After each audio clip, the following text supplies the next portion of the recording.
ang grand plan nyo? Paghihiwalay nyo kami ni Renz.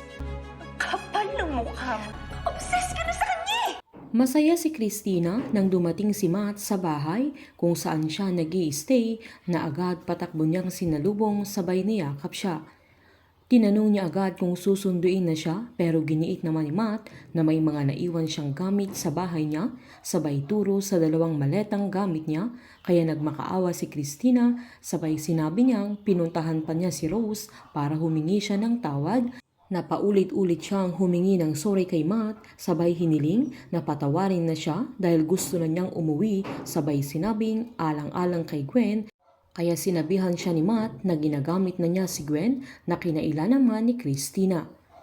Kinuha pa ni Matt ang hawak ng bodyguard niya na tseke dahil may pinamana sa kanya si Lily na 20% na share sa company at nag-offer si Matt na babayaran na lang niya si Christina na siya pa mismo ang magsasabi kung magkano ang ibabayad niya na nagpapatunay na desidido na si Matt na hiwalayan si Christina. Habang magkasama naman sila Vanjie at Mario na namimili na sinigurado pa ni Vanjie kung matamis ang mangga na tinda ng kakilala niya na ibibigay niya kay Sandra dahil naglilihi siya na ayaw niyang mapahiya ito.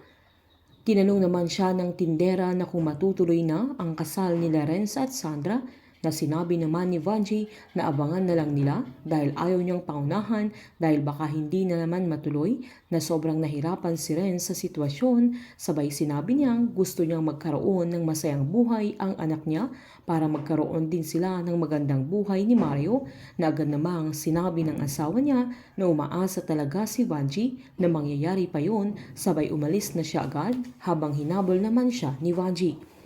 Habang natapos ng hinanda ni Rose ang isang order ng customer nila na saktong nilapitan siya ni Luz ay nalaglag ang plato kaya nabasag ito dahil hindi niya magawang mag-focus dahil nalaman na naman niyang nagkabalikan na sila Sandra at Renz. Agad sinabi ni Luz na tatanungin pa lang sana niya kung okay lang si Rose pero halatang hindi siya okay.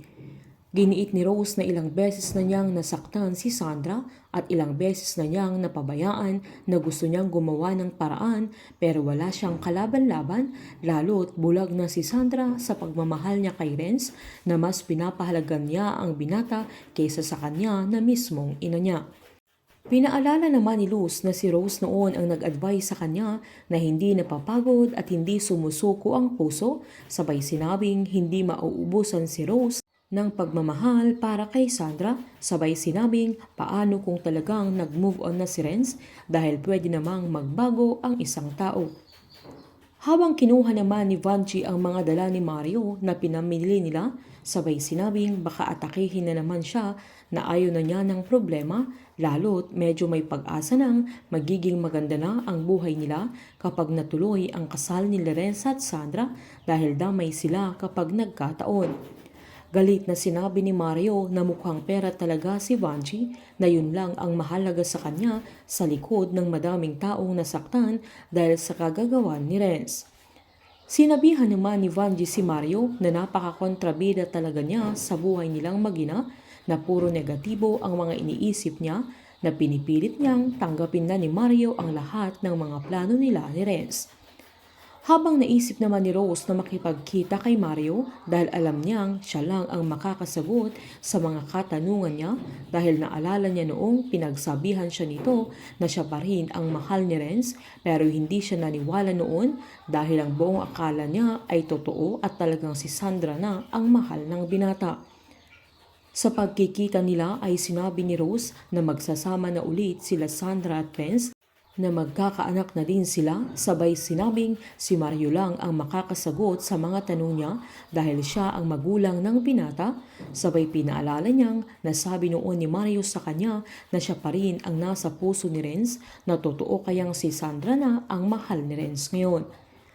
Inabot naman ni Mario ang larawan ni Sandra sabay sinabing yun na lang ang natitira sa mga nakuha niya noon na gamit ni Renz mula sa Milan na kinilala ni Renz si Sandra sa Milan para lang mahanap siya na hindi mamahalin ni Renz si Sandra di tulad sa pagmamahal niya sa kanya.